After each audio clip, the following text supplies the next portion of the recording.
Maheshvarananda from Philadelphia, USA. During his college days, he was active in the protest against the Vietnam War.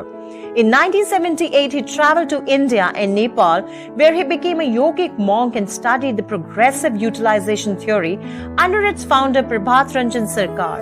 He has taught meditation and organized for social justice for 14 years in Southeast Asia, 3 years in Europe, and 21 years in Brazil and Venezuela.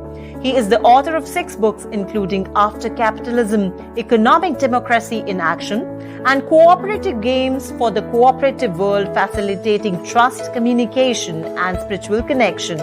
He is the co-author of The Tools to Change the World.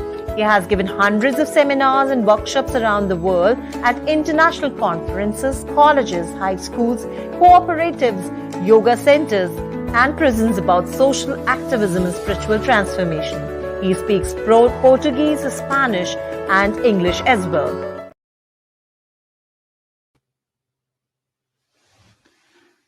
Namaskar. It is an honor to be here with you today, and I would like to talk to you about spirituality and life management, which really means spirituality and how to live in this world. I'd like to share the screen now. There. Let me see if I can, just a moment. Here we go. I learned yoga and meditation just about 50 years ago when I was 21 years old.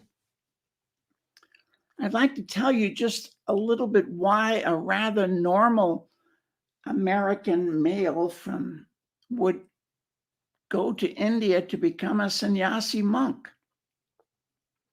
You should first understand that 50 years ago in the West, only hippies and weirdos tried yoga. But I was a little bit of both. So I went to a free yoga class and I felt great. More energy, more flexibility. I was happier. They had this phrase, "You're never alone or helpless. The force that guides the stars guides you too." And I always wondered could that possibly be true? That the force in the galaxies knows who I am and what I'm doing? From the Rig Veda, there's an expression, Atma Mukhartam Jagatitayacha, which means for self-realization and the welfare of all on the earth. Service. So I started to try it. I started to volunteer, feeding the homeless sometimes and helping to teach yoga classes in prisons. And it gave a lot of meaning to my life. Another expression I heard was, there is in the living being a thirst for limitlessness. And I thought, that explains why everyone's trying to be happy and most people are not finding it. Material things are all limited. As much money as a person gets, they tend to want more. So when I was 24, I decided to go to India to become a monk. It was scary, I admit. First of all, I was leaving the only country I'd ever known, and there was no internet back then, so that really meant saying goodbye to all my family and friends. It was scary because I had heard the training center at that time was this old country house outside Varanasi. At that time, no electricity, no running water. There was a well in the back and no toilets. We fertilized the fields when we had to go. It was very ecological. It was also scary because it meant I'm going to be celibate the rest of my life. And frankly, I don't know what I'm going to feel like tomorrow, what to speak of the rest of my life. But I discovered there was a certain logic to the madness. I've lived in 32 countries. I love the people in those countries. And I think that though many people talk about world peace, I think it's really crucial to spend time with people from other countries and cultures to make world peace. My time in the poverty of the training center means that I'm comfortable wherever I go. I can visit any village or slum in the world. I've been there, I know that. And being celibate means I can work 24/7. Relationships, you might have noticed, take time. And children need not only physical security, they need emotional security. You can't drag children to 32 countries, they go crazy. So the color orange means service and sacrifice, and this uniform reminds me that my life is dedicated in service to humanity. What inspired me the most was this gentleman, Sri Sri Anandamurti Prabhat Ranjan Sarkar. I never experienced so much unconditional love. And that changed my life. I teach meditation. When I talk to high schools, college classes, I explain the benefits of sadhana, which literally means spiritual effort, overcoming insomnia, depression, mental complexes, increasing your memory, your concentration, your willpower, self-control, self-esteem, and tolerance, and developing mental peace, wisdom, compassion, and unconditional love. I ask the audience, are any of you interested in any of these benefits? Because they're free, doesn't cost anything. Around the world, there are different techniques of meditation, but they all have basically 5 things in common. Almost all of them say, close your eyes. So there's no visual distractions. Sit straight and still without moving. So you're fully conscious and alert. Breathe deeply because there's a direct correlation between your breathing and your thoughts. When your breathing is slower, your mind is slower. Focus your mind. Now, there are differences between different systems of meditation. And finally, they all say practice every day. I learned, of course, from India and learned a mantra, Bhavanam Kevalam, a universal mantra. Literally, of course, only the name of the Supreme Beloved, or more simply, love is all there is. I'm still trying to understand what that really means.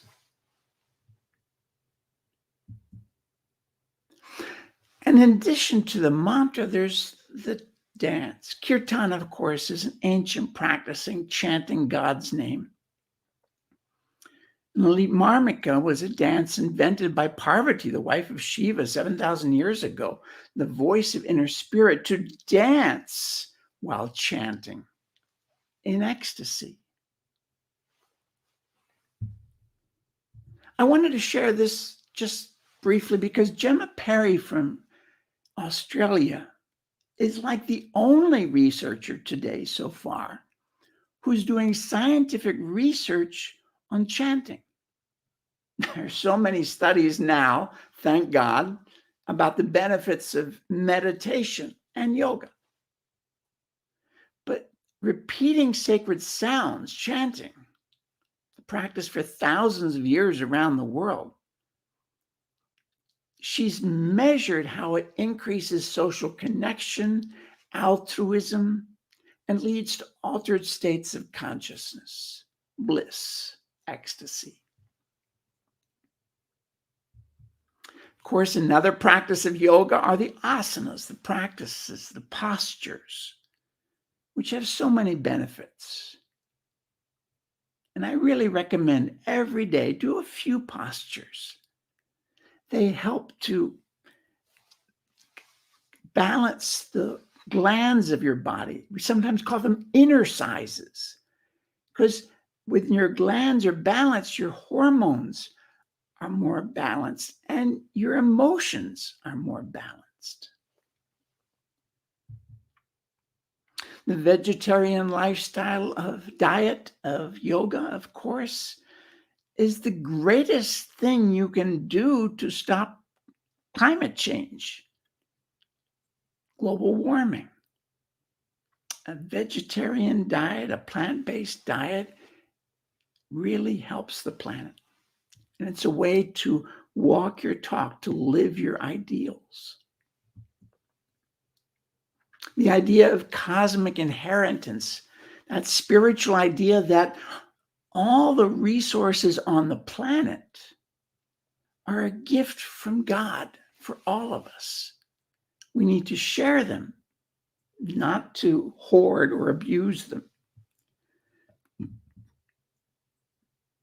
Something that spirituality is different is recognizing that calamities and tragedies are opportunities for our growth.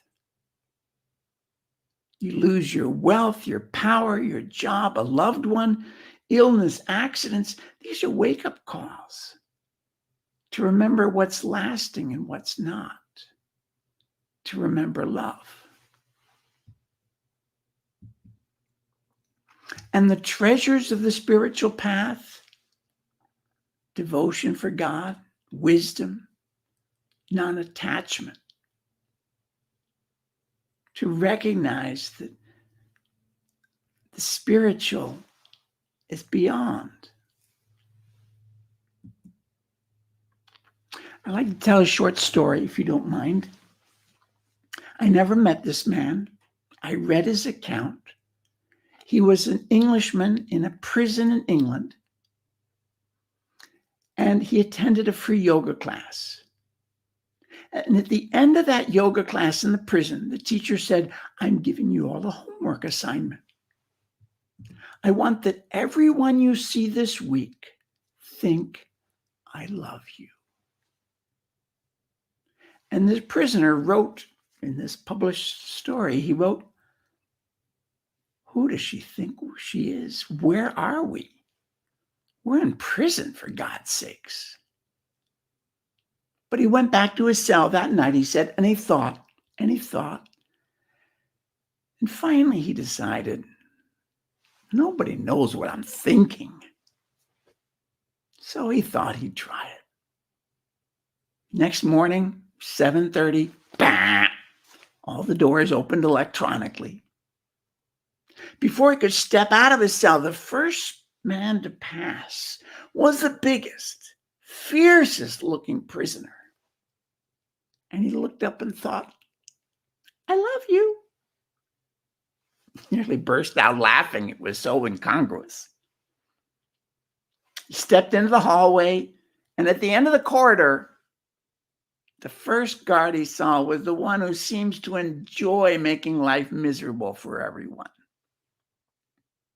And as he passed that guard, he thought, "I love you." He continued. He said 2 hours later on the yard, 2 prisoners came up to him to demand, "What's going on?"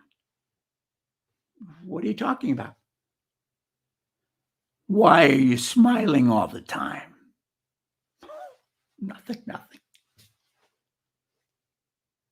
He said by the end of the week, both prisoners and guards were coming up to him to say, "You haven't gotten in any fights. You haven't gotten in any arguments. You haven't broken any rules. You're smiling all the time. What are you doing?" He wrote, "I think I'm going to continue this homework assignment." Now, he was in prison. We're not. But I want to give you the same homework assignment: to love everyone you see. And a second homework assignment: Kabir, the 15th century mystic poet, saint. Kabir said, when I came into this world, I cried, but others smiled. Let me live my life in such a way that whenever I leave, others will cry, but I will smile. That I would like to leave with you. Thank you very much. Namaskar. Thank you, Dada Maheshvarananda ji. You took us through the experiences of your life during the journey of yoga sadhana in your own life. You also mentioned about the techniques and benefits of meditation, importance of kirtan. You mentioned about Lalit Marmik, some aspects of asana you covered. You also quoted Kabir. And you mentioned, which is very important, that this planet is cosmic inheritance and we need to be very careful how to use it. So inner cleansing and the cleansing on the planet both are equally important. Thank you very much for your message. Thank you. I'm sure people will be benefited. Thank you. Namaskar. On behalf of United Consciousness, I thank Dadaji Maheshvarananda for coming onto the platform of United Consciousness. Thank you so much.